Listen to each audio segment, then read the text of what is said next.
There's a lot of Elon news, but kind of like none of it matters. Like, I don't know how else to describe that, Alex. He was doing some like A+ shit posting this week. He was tweeting replies to people arguing about the war in Ukraine during Tesla Investor Day. He was backstage at his own Investor Day replying to randos on Twitter. All right, let's go through the Elon headlines. He laid off more people over the weekend, including Esther Crawford, who is a woman who very famously was sleeping on the ground. It was going to be like the head of Twitter blew his product. She got laid off along with a bunch of other founders from companies Twitter had acquired who had accelerating vesting schedules, bigger payouts because of their stock and so on. More cleaning house. He apologized. He said it was necessary. Twitter financially quite dicey. Like, we don't know what's going on there. There's a lot of rumors that he's picked a new CEO. The CEO, Esther Crawford, slept on the floor by herself in a sleeping bag. The guy they think will be the new CEO of Twitter, he just moved in with his wife and newborn baby and is sleeping there. Oof. No. So that's the level of commitment that Elon's looking for, is does your family sleep here as well? We'll see. Twitter has gone down a lot recently. It's been very slow. Errors are spiking. The main timeline just didn't work this week. Twitter also shut off its internal Slack, and employees went over a day without working. Just all fully ridiculous. Then all the things that we thought would happen when Elon bought Twitter have started to happen. And I don't mean he fired everybody and the site's not reliable. We didn't actually predict that part of it. Yeah. We predicted a bunch of moderation crises, and that is beginning to happen as well. So there was a report out of the Department of Energy that the Department of Energy with low confidence has decided that COVID leaked out of a lab in Wuhan, China. That's obviously, there's discrepancy with what the Department of Energy thinks compared to other parts of the government. This is an ongoing debate in the scientific community. Elon tweets about it, gets reprimanded in Chinese state media. It says, don't bite the hand that feeds you, in using a Chinese idiom. There's a huge problem for Elon. China is a huge market for Tesla. He's got to keep that in check or leave China, right? The same way that, the NBA gets in trouble for kowtowing in China. Elon's got the same problem, only now he owns Twitter and he's addicted to it and he loves owning the libs. This is the problem. He has no one to just say, no. Before that, it was the moderators at Twitter, and he fired them all. Well, he had a response to the SEC. He wanted to try and make up a little acronym for them, and he's complained about their restrictions on his tweeting. I feel like that's not going to go over well with the Chinese government. I feel like it's not going to go over with the Chinese government. Yeah. So that's Twitter. So just escalating chaos at Twitter, including now some of the problems that we thought we would see.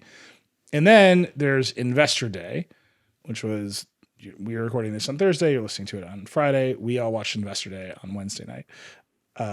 It was very long. It's 4 hours long. Oof. I will say Elon's deputies at Tesla, by and large, all very polished, all very put together, very committed, very passionate. Elon looking like he just showed up off the street. Just rambling. They kept dragging him out there to be like, now Elon's going to talk about robots. And he'd be like, here's a render of Optimus. And he'd say something like, yeah, I think it's pretty important. This could change the economy. And then he would look off into the distance and say, what does economy even mean? And then everyone would politely clap. And then they would bring out the head of supply chain to be like, here's how we're going to make more cars.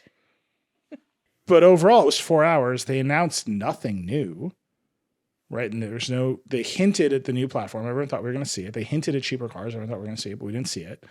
And the stock price collapsed. It sounded to me like a long presentation of Elon's people telling investors why they're going to need a lot more money for the next period. Yeah, I got some of that vibe. There was something really interesting. So Tesla is very innovative as a company, and the way they design, package, and build cars is new and novel, right? This core argument they're making, which is that a big car company like a GM or a Ford or whoever or VW is their job is to go buy parts from lots of suppliers and they integrate all the parts, and there's so many parts in the car, and that's why they're hard to upgrade over the air and all this stuff. All that is 100% true. Mm-hmm. It's just that was the argument at the beginning of Tesla. That was the argument when the Model 3 was coming out, right? We're now making a mass market car. We've designed and built it from the ground up. We are using less computers, less supplier computers in the car. We are designing the manufacturing at the same time as like this is all to me. This is all very familiar to the Tesla story we've heard for years. It's also really familiar to the story of every other kind of high-end EV startup that we are now familiar with. Like when you go hang out with Rivian, they tell you a story about how traditional car makers are lazy and they don't realize the cars are computers. And then like you can get this from lots of places in the market. So there was just a weirdness to Tesla restating their core value proposition in that way, because it's for the larger part of the market, this is always what they've been investing in, right? It's Tesla makes better cars because it designs them differently, and it's much more of a computer company than a car company. But we are now at the point where Ford is like, we've done it. Like we split ourselves into two divisions and we're going to act this way too. Like that, there was just something weird there. It's like, it's weird to see Tesla repeating itself. Well, and I think this kind of reinforced a lot of investors' fear that he was spending too much time with Twitter and not enough time. He was tweeting during the investor day. Yeah. And so then he was like, I think Elon has definitely gotten to a point where he has forgotten that actually he does owe people things. He does, just because he's the richest man in the world on paper. Well, not anymore. Oh, he is again. He still has to is he He's again? back. Yeah, he's back. But he's got a lot of other people that he has obligations to. And I think he keeps forgetting that because he's like, oh, I got to tweet. And it's real important. Yeah. And the investors kind of reminded him. Yeah, I think there's a real world in which any one of the deputies we saw at Tesla yesterday, he could say, you're the CEO now, and that might be a good thing. The same way like when Shotwell's the COO of SpaceX, but very much in charge of SpaceX. He doesn't have that person at Tesla. He does not have that person at Twitter. Delegating. And he needs it. It's a hot management tip, fresh from Decoder. You should sometimes delegate some things. He did roll out the new master plan. It is about renewable energy. It is not really about building cars. He wants to increase the world's energy storage capacity. They have some new ideas about battery technology. Elon, he's like, this will need substantially less than 30% of all nickel on Earth, which is an incredible thing to say.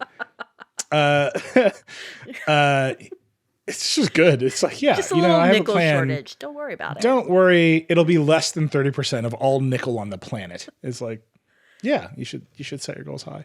And then they talked a lot about just in general manufacturing more efficiently. And then they did spend some time talking about full self-driving and how they think they get full self-driving out the door. The cars will be taxis. The cars will be in service more often. They'll be driving themselves around, making money for you while you're sleeping.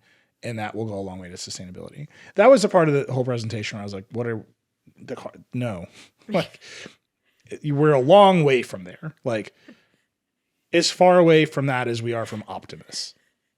And you've already promised it Like- and didn't deliver it for several Right. years. We've heard it.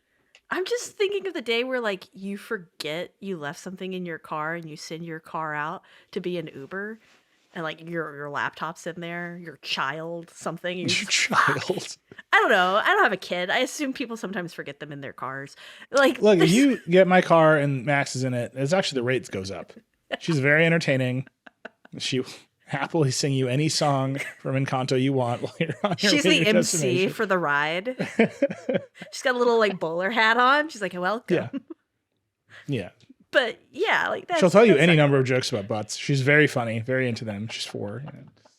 The whole thing, I think, kind of landed with a thought. It landed with a thought with the Tesla fanboys who were expecting to see a new car and instead got very long explanations of like, assembly efficiency in factories. And some of them couldn't get into the event. What, the whole Mars blog guy? Like there were people who were supposed to be able to be there who suddenly couldn't. Yeah, but then they tweeted Elon and they got in. Of course, because customer service is what he does now. That's his whole job. Delegate, sir.